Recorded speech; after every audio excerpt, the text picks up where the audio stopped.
Good evening students. आप लोग घर पे ही होंगे और स्वस्थ होंगे और पढ़ाई कर रहे होंगे और आप लोगों की पढ़ाई ठीक चल रही होगी।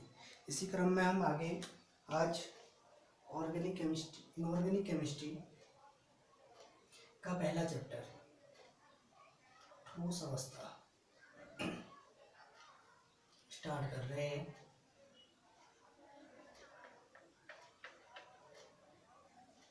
ये हमारा जो रसायन विज्ञान है उसका पहला चैप्टर भी होगा। सोलाइड स्टेट।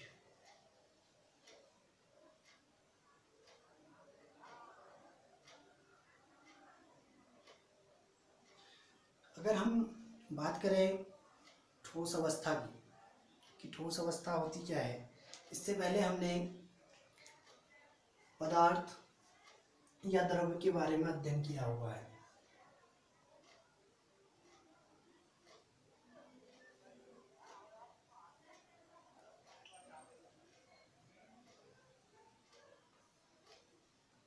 अगर हम पदार्थ या द्रव्य की बात करें नॉर्मली, तो हम कहते हैं कि जो वस्तुएं स्थान घेरती हैं, जिनका अपना आयतन होता है, अपना आकार हो और साथ ही साथ अपना द्रव्यमान हो, अपना भार हो, उनको हम कह देते हैं पदार्थ या द्रव्य कह देते हैं।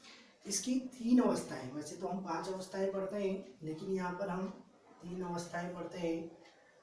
पदार्थ की ठोस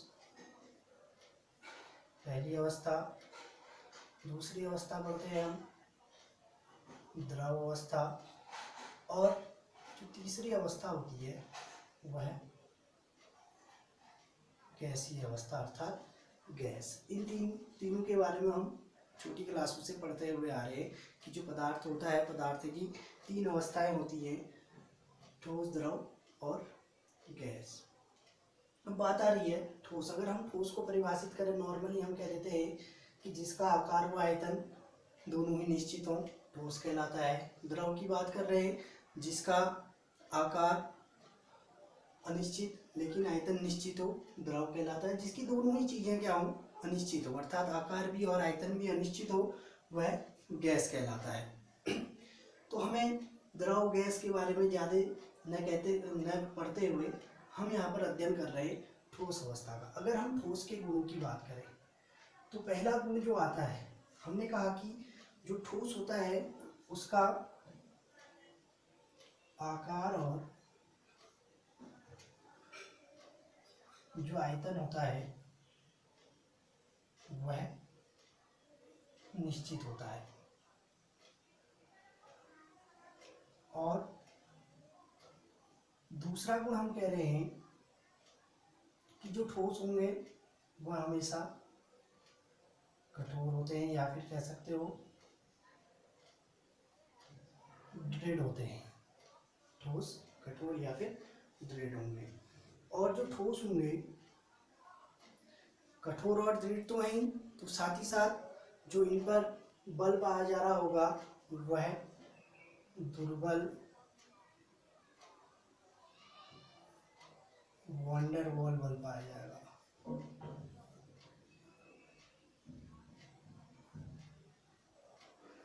साथ ही साथ हम कह सकते हैं कि जो ठोस होते हैं इन पर परबल संयोजक आबंध पाया जाता है।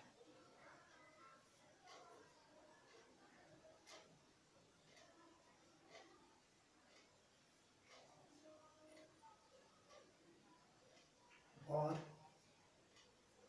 जो ठोस होंगे इनके जो कण होते हैं वह बहुत पास पास स्थित होते हैं। कण बहुत पास पास स्थित होंगे।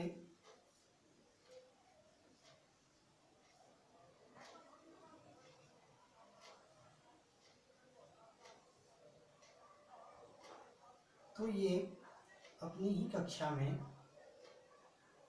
गति करते हैं, अर्थात जो ठोस होंगे उसके कण बहुत पास पास स्थित होते हैं, तो इसलिए हम कह सकते हैं कि जो ठोस होते हैं वह अपनी ही कक्षा में गति कर सकते हैं। ये कुछ ठोसों के गुण थे। हम बात कर रहे हैं ठोस अवस्था, अर्थात ठोस अवस्था किसे कहेंगे, अर्थात पदार्थ की वह अवस्था जिसमें घटक कण, घटक कण मतलब हो गया परमाणु, अणु, या फिर हम कह सकते हैं क्या, आयन, एक चालक व्यवस्था में व्यवस्थित रहते हैं और साथ ही साथ गति करने में असमर्थ रहते हैं, या फिर ये कह सकते हैं कि ये जो कण होते हैं अपनी ही कक्षा में क्या करते हैं, गति करते हैं, उसे हम ठोस अवस्था कह देंगे। अर्थात ठोस अवस्था पदार्थ की वह अवस्था है जिसमें जो घटक कण होंगे वह एक चालक व्यवस्था में व्यवस्थित रहते हैं और गति करने में असमर्थ रहते हैं, या फिर हम कह सकते हैं कि जो ठोस के कण होंगे वह अपनी ही कक्षा में क्या करते हैं,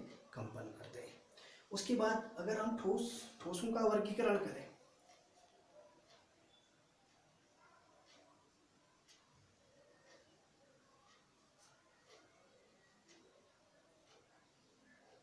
तो जो ठोस होते हैं उनको हम दो भागों में बांटते हैं। पहला पार्ट आता है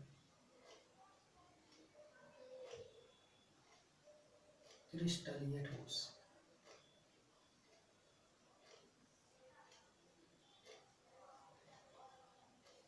और जबकि जो दूसरा पार्ट आता है वह आता है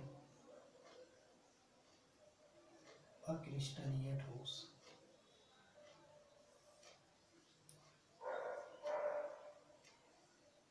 क्रिस्टलीय ठोस और अक्रिस्टलीय ठोस।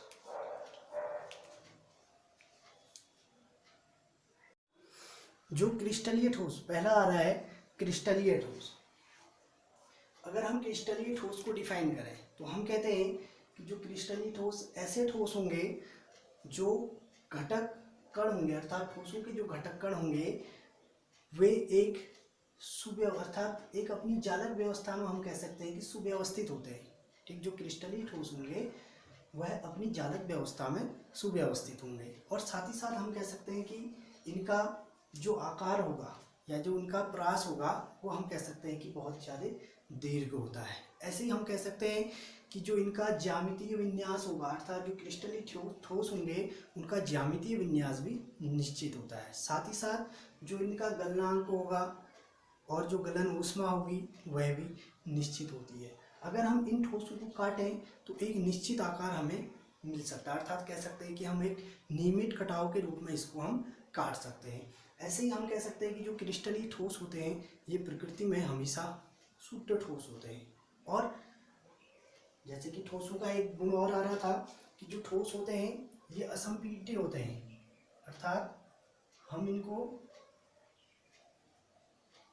दबा नहीं सकते हैं। तो जो क्रिस्टलीय ठोस होते हैं ये क्रिस्टलीय ठोस भी एक प्रकार से क्या होते हैं, असंपीड्य होते हैं, अर्थात हम इनको हम आसानी से दबा नहीं सकते हैं। तो सीधे सीधे कहेंगे क्रिस्टलीय ठोसों के अगर गुण की बात करें या हम क्रिस्टलीय ठोस को कहें तो ऐसे ठोस, ठीक, जिनकी घटक इकाइयाँ अत्यंत सुव्यवस्थित रहती हैं, जिनका ज्यामितीय विन्यास निश्चित होता है और जो जिनका प्रास होता है अर्थात जिनका आकार होता है वह बहुत ज़्यादा दीर्घ होता है, और इनका गलनांक या गलन ऊष्मा भी निश्चित होती है। अगर हम इनको काटें तो एक प्रकार से हम देखते हैं कि इनका नियमित कटाव मिलता है और जो प्रकृति में शुद्ध ठोस होते हैं, साथ ही साथ इनको हम दबा नहीं सकते, अर्थात ये संपीड्य नहीं है, या फिर हम कह सकते हैं कि ये कैसे असंपीड्य है। इसका ठीक उल्टा अक्रिस्टलीय ठोस, अर्थात जो अपनी जालक व्यवस्था में व्यवस्थित नहीं रहता, अर्थात अनियमित रूप से व्यवस्थित रहता है, कह सकते हैं घटक कण अपनी जालक व्यवस्था में अनियमित रहते हैं, और जो इनका प्रास होगा यहाँ हमने कहा दीर्घ, तो उसका प्रास क्या होगा, लघु होता है, और जो इनकी गलनांक और जो गलन ऊष्मा होगी वह भी अनिश्चित रहेगी। साथ ही साथ अगर हम इनको काट रहे हैं तो हमें नियमित कटाव नहीं मिलेगा। हम कह सकते हैं कि जो अक्रिस्टलीय ठोस होते हैं वो अति शीतलित होते हैं, या फिर हम कह सकते हैं कि अर्थात एक प्रकार से छद्म ठोस होते हैं, और इनको ये इसकी अपेक्षा ये संपीड्य होते हैं। ठीक, तो ठीक इसका उल्टा विपरीत कहेंगे हम, अर्थात ऐसे ठोस जो जिनमें जो घटक कण रहते हैं वो अनियमित रूप से व्यवस्थित रहते हैं, और इनका जो प्रास होगा वह भी लघु होगा। साथ ही साथ जो इनका ज्यामितीय विन्यास होगा वह भी अनिश्चित होगा, गलनांक और जो गलन ऊष्मा होगी वह भी अनिश्चित होगी। और अगर हम काट रहे हैं उसको चाकू से या फिर किसी अन्य चीज़ से काट रहे हैं तो हम कहते हैं कि एक अनियमित कटाव मिलता है। और ये एक प्रकार से शुद्ध ठोस न होते हुए छदम ठोस है, या कह सकते हैं कि अतिशीतलित द्रव हैं और इनमें हल्का फुल्का संपीडिता का गुण पाया जाता है। ये था क्रिस्टलीय ठोस और अक्रिस्टलीय ठोस। उसके बाद हम बात करते हैं क्रिस्टलीय ठोसों का वर्गीकरण। अगर हम देखें तो जो क्रिस्टलीय ठोस होते हैं इनको हम 4 भागों में बांट देते हैं। पहला भाग आता है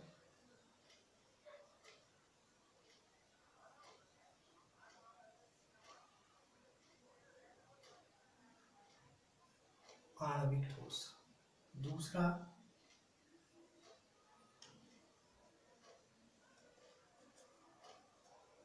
आयनिक ठोस, तीसरा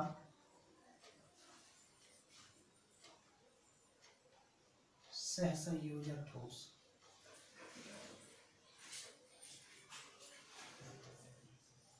और चौथा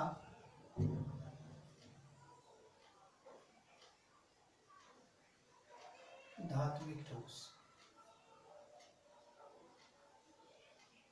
या फिर हम ऐसे भी कह सकते हैं कि आणविक क्रिस्टलीय ठोस या आणविक क्रिस्टल, आयनिक क्रिस्टल, सहसंयोजक क्रिस्टल और धात्विक क्रिस्टल। पहला जो इसका प्रकार आ रहा है वो आ रहा है आणविक ठोस, अर्थात नाम से ही पता लग रहा है, अर्थात जिसमें जो घटक कण होंगे वे हमेशा, या जिसमें जो घटक कण होंगे या फिर ये कह सकते हैं कि जो संरचना में अणु के रूप में पाए जा रहे होंगे, अर्थात कि हम ये कह सकते हैं कि जो आणविक ठोस होते हैं ये संरचना में अणु होते हैं और साथ ही साथ इनमें दुर्बल वंडर वॉल बल पाया जाएगा। ये हमेशा मृदु होंगे, जो इनका गलनांक होगा या हम कह सकते हैं कि जो इनका गलन ऊष्मा होगी वह बहुत ज़्यादा कम होती है, अर्थात गलनांक व गलन ऊष्मा कम होती है। ये भी कह सकते हैं कि ये ऊष्मा और जो विद्युत है उसके कुचालक होते हैं। ठीक है, जैसे मैंने कह दिया शुष्क बर्फ, इसका एग्जाम्पल ले रहे हैं हम, शुष्क बर्फ, तो हम कह देंगे ऐसे ठोस जो संरचना में अणुओं के रूप में पाए जा रहे होंगे, जिनमें दुर्बल वंडर वॉल बल पाया जाता है, जो प्रायः मृदु होते हैं और साथ ही साथ जो इनकी गलन ऊष्मा होगी या फिर जो इनका गलनांक होगा वह बहुत कम होता है, साथ ही साथ वाष्पशील अवस्था में पाए जाते हैं कह दोगे। ठीक है, अर्थात या कह देंगे कि ठोस या फिर वाष्पशील अवस्था में पाए जाते हैं, ऊष्मा तथा विद्युत के कुचालक होते हैं। ये हो जाएगा आणविक ठोस। दूसरा आ रहा है क्या, आयनिक ठोस। अब नाम से पता लग रहा है आयनिक ठोस कह रहे हैं तो अर्थात आयनों के रूप में पाए जा रहे होंगे, अर्थात ऐसे क्रिस्टल या ऐसे ठोस जो आयनों के रूप में पाए जा रहे होंगे। आयन मतलब धन व ऋणावेश युक्त। ठीक है, अर्थात जो संरचना में धन व ऋणायन युक्त होते हैं और परबल इनके बीच जो होगा परबल वैद्युत स्थैतिक बल पाया जाएगा। और साथ ही साथ हम कह सकते हैं कि ये भंगुर होते हैं, जो आयनिक ठोस होते हैं भंगुर होते हैं और इनकी जो गलन ऊष्मा और जो गलनांक होगा वह ज़्यादा होता है, या कह सकते हैं कि उच्च होता है। और ये ऊष्मा तथा जो विद्युत है उसके दुर्बल चालक होते हैं। जैसे हमने कह दिया NaCl, आयनिक ठोस कह रहे हैं NaCl। कभी कभी हमसे एग्जाम में पूछ देता है कि एग्जाम्पल दे देगा कि यह किस प्रकार के ठोस है, या फिर निम्न को हम किस प्रकार के ठोसों के रूप में वर्गीकृत कर सकते हैं। तो हमें ध्यान रखना है, इनके उदाहरण भी हमें ध्यान रख लेने हैं, परिभाषाएं तो ध्यान रखनी है, साथ ही साथ इनके उदाहरण जैसे KCl है, NaCl है, आयनिक ठोस, शुष्क बर्फ हो गया, ऐसे कह सकते हो जो ठोस मीथेन होगी वह भी आणविक ठोस के अंतर्गत आ जाती है। तीसरा हम पढ़ रहे हैं सहसंयोजक ठोस, अर्थात ऐसे ठोस जिनमें एक या एक से अधिक प्रकार के जो परमाणु होंगे वह अपनी जालक व्यवस्था में व्यवस्थित रहते हैं। ठीक, क्या कहोगे, ऐसे ठोस जिनमें एक या एक से अधिक प्रकार के जो परमाणु होंगे वह अपनी जालक व्यवस्था में व्यवस्थित रहते हैं और साथ ही साथ इनके मध्य जो होगा वह प्रबल संयोजक आबंध पाया जाएगा। और ये अत्यंत कठोर होते हैं, जो सहसंयोजक ठोस होंगे ये अत्यंत कठोर होंगे, ठीक। और जो इनका गलनांक होगा या फिर जो इनकी गलन ऊष्मा है वह भी अत्यधिक ज़्यादा होती है, या कह सकते हैं कि बहुत ज़्यादा होती है। और ऊष्मा तथा विद्युत के ये दुर्बल चालक होते हैं। जैसे मैंने कह दिया डायमंड,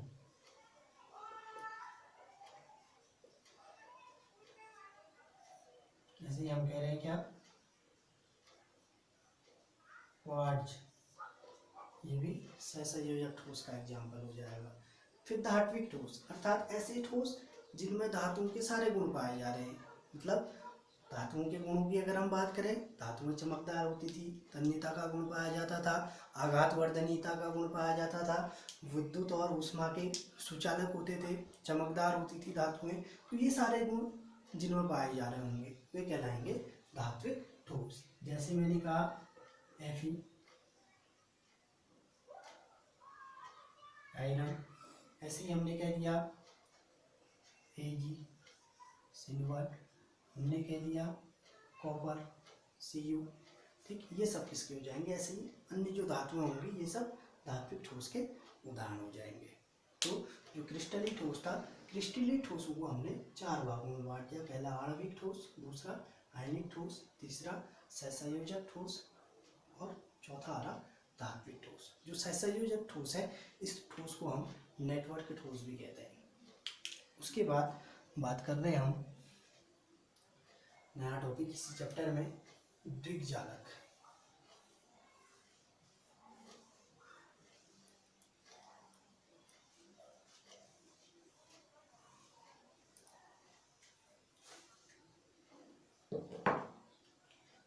देखो बहुत पहले से हम जालक जालक कह रहे थे, तो ये जालक होता क्या है, दिमाग में क्वेश्चन भी उठ रहा होगा कि जालक है क्या।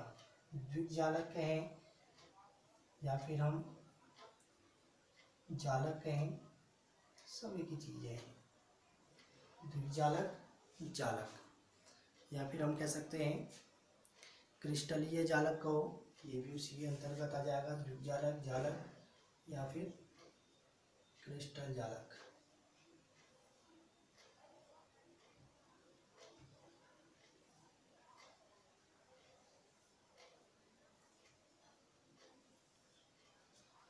द्विगजालक, जालक या क्रिस्टलीय जालक, स्पेस लैटिस। अब द्विगजालक होता क्या है, अर्थात सीधे सीधे कहें तो जो क्रिस्टल होता है, ठीक, जो क्रिस्टल होंगे, क्रिस्टल में जो उसकी संरचनात्मक इकाइयाँ होती हैं, या फिर ये कह सकते हैं कि जो घटक कण होंगे, जो क्रिस्टल होगा, क्रिस्टल की जो संरचनात्मक इकाइयाँ या फिर जो घटक कण होंगे। घटक कण मतलब मैंने बताया था थोड़ी देर पहले, घटक कण मतलब है, इस चैप्टर में बहुत बार घटक कण कह रहे हैं, तो हमें समझ जाना है, या तो वो अणु है या फिर परमाणु है या फिर आयन है, इनमें से कोई चीज़ है घटक कण, या अणु होगा या फिर परमाणु होगा या फिर आयन होगा। तो हम कह रहे हैं अर्थात जो क्रिस्टल है, क्रिस्टल की जो संरचनात्मक इकाइयाँ होंगी या उस पर उपस्थित जो भी घटक कण होंगे, ठीक, वे अपनी त्रिविम व्यवस्था में व्यवस्थित रहते हैं, अर्थात एक 3D लाइक स्ट्रक्चर का निर्माण करते हैं। तो इस व्यवस्था को हम द्विगजालक, जालक या फिर क्रिस्टल जालक कहते हैं। अर्थात सीधे सीधे कहेंगे क्रिस्टल में जो संरचनात्मक इकाइयाँ होती हैं या फिर जो घटक कण होते हैं वे अपनी जालक व्यवस्था में, या फिर ये कहेंगे कि वे अपनी त्रिविम व्यवस्था के रूप में व्यवस्थित रहते हैं, तो उसको हम द्विगजालक या फिर जालक या फिर हम क्रिस्टल जालक कहते हैं। और उसके बाद आ रहा है इकाई सेल, कि इकाई सेल किसे कहेंगे।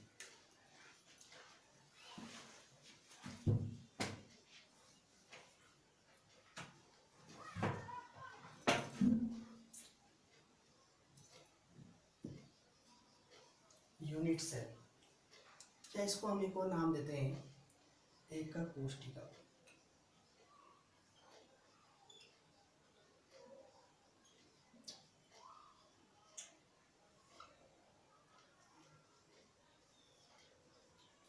जो एकक कोशिका होगी या फिर इकाई सेल होगा, ये किसी भी द्विजालक की एक सूक्ष्म संरचना होती है।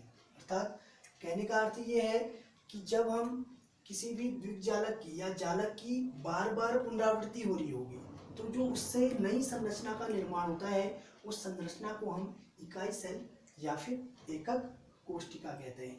तो कहेंगे कि यह क्रिस्टल की एक सूक्ष्मतम संरचना होती है जिसमें द्विजालक की बार बार पुनरावृत्ति होने से एक जो नया स्ट्रक्चर बन रहा होगा, ठीक है, जो नई संरचना का निर्माण हो रहा होगा, उस संरचना को हम इकाई सेल या एकक कोशिका कहते हैं। जो एकक कोशिका होगी ये दो प्रकार की होती है।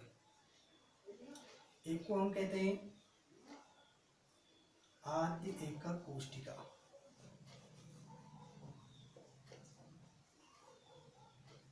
या आद्य इकाई सेल। दूसरा जो आ रहा है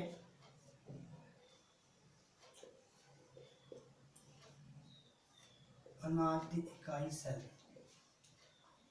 या फिर अनाद्य एकक कोशिका।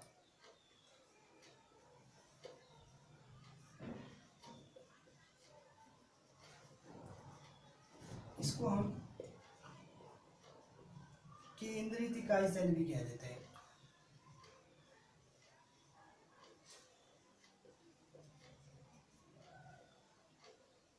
और जो आद्य एकक कोशिका होती है, इसको हम मौलिक इकाई सेल भी कह सकते हैं।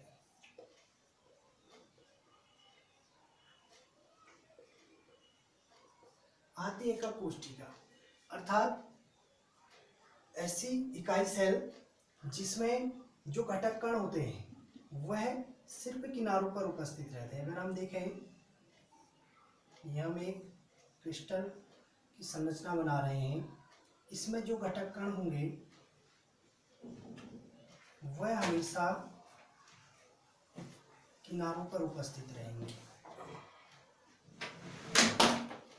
जिनको हम डॉट से दिखा रहे हैं। ये जालक स्थल या हम कह सकते हैं ये जालक बिंदु है।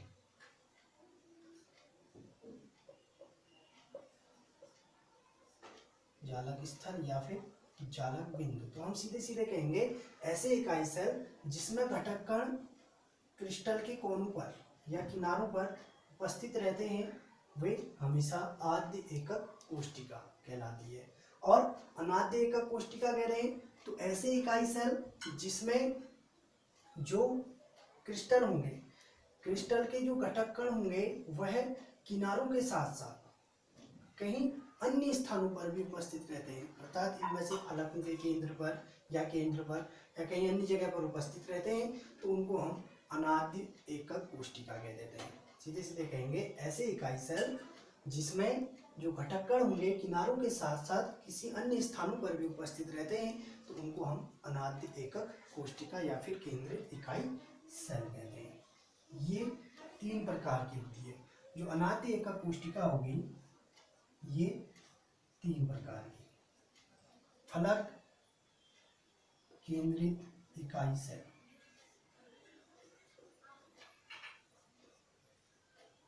दूसरा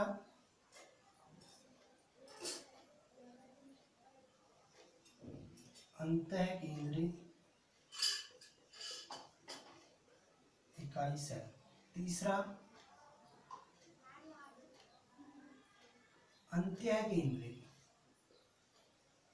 या फिर हम इसको एक और नाम देते हैं किनारा केंद्रित इकाई सेल।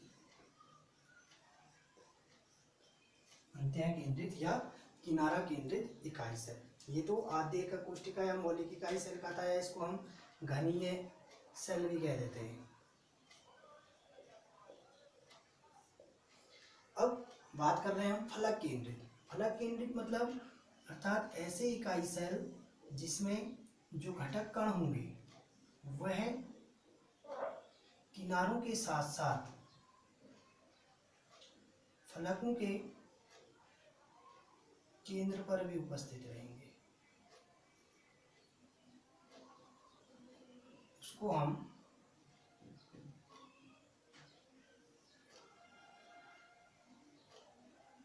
फलक केंद्रित इकाई सेल कहेंगे। अर्थात किनारों पर तो ये उपस्थिति है घटक कण, इसके साथ साथ फलकों के केंद्र पर भी उपस्थित रहेंगे।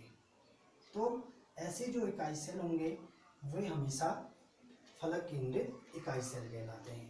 फिर पढ़ रहे हम दूसरा प्रकार आ रहा है अंतः केंद्रित, अर्थात ऐसे इकाई सेल जिसमें घटक कण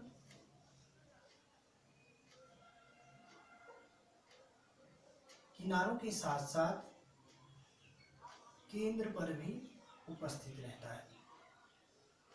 ऐसे इकाई सेल को हम अंतः केंद्रित इकाई सेल कह देते हैं।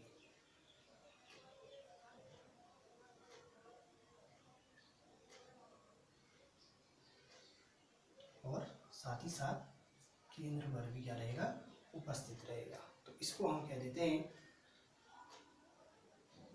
अंतः केंद्रित।